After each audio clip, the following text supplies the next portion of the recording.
This just into CBS Sports HQ. Alabama is expected to name Ty Simpson as their starting QB. That's according to our Matt Zenitz and Chris Hummer. Simpson was a 5-star recruit and the #4 ranked QB in the class of 2022, according to 24/7 Sports. Simpson only attempted 50 passes over his first 3 seasons in Tuscaloosa. Alabama opens the season on the road at Florida State, August 30th. And with that, we welcome in CBS Sports college football analyst Chip Patterson. And Chip, I think this is pretty good news for Bama fans. They don't have to worry anymore about who's going to be QB #1. When you think about this decision that Kalen DeBoer made, what's your initial reaction to it?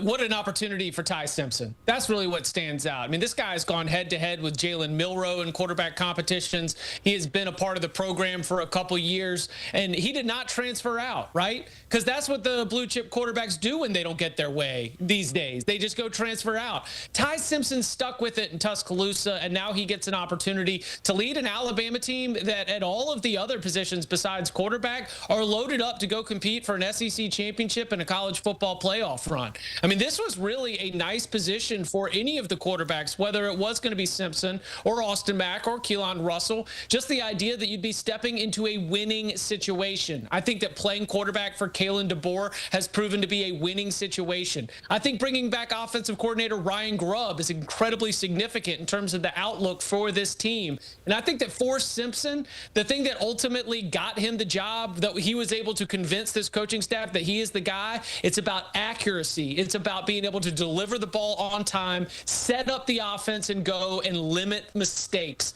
And all those things we had heard he was doing in fall camp, so no surprise he ends up getting named QB1. You mentioned accuracy. That was something that Jalen Milroe had a lot of issues with when it came to the short, intermediate throws, great deep ball thrower. And you know Ty Simpson is not the same athlete as Jalen Milroe, right, in terms of his ability to run, but he's still a pretty good athlete. Would you view him as an upgrade over Milroe, even though obviously he wasn't able to beat him when he was there?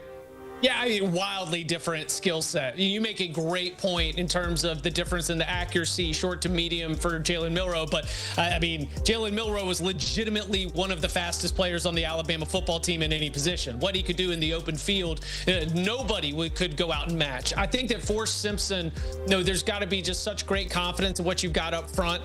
Caden Proctor is going to be a first-round NFL draft pick at tackle. Parker Brailsford was an all-SEC player at center. That whole offensive line is just loaded with freaks who are going to be able to keep him protected. So the fact that he doesn't have that extra gear running that Jalen Milroe did, I think he's going to be okay because the offense is just not going to be built the same way. J.M. Miller at running back is the name to know. I think they're going to run the football in a more traditional sense. But again, it's that medium accuracy, like a crossing route to Ryan Williams, where you can deliver it on time and then he can take off and go. Those are going to be the things I'm looking for, ways that they scheme open plays to let those skill players go out and shine in the open field.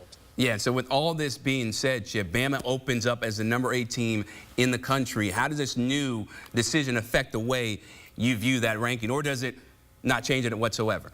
Yeah, it doesn't change it. This was my expectation of where we will land. I would say I'm more confident that we didn't dilly-dally.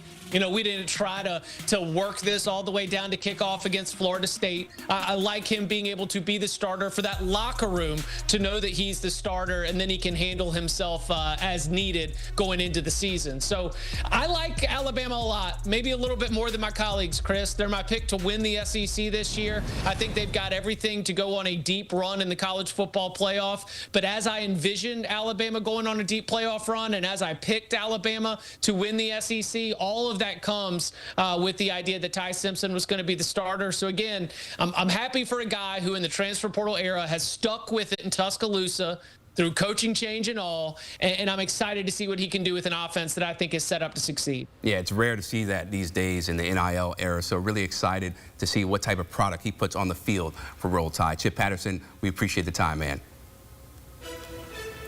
So, Kalen DeBoer, even though it wasn't the season that Bama fans wanted, when you look at most wins in their first season as Alabama head coach, DeBoer was tied for the most with Frank Thomas going back to 1931. And no Alabama head coach has won 9 or more games in each of their first 2 seasons.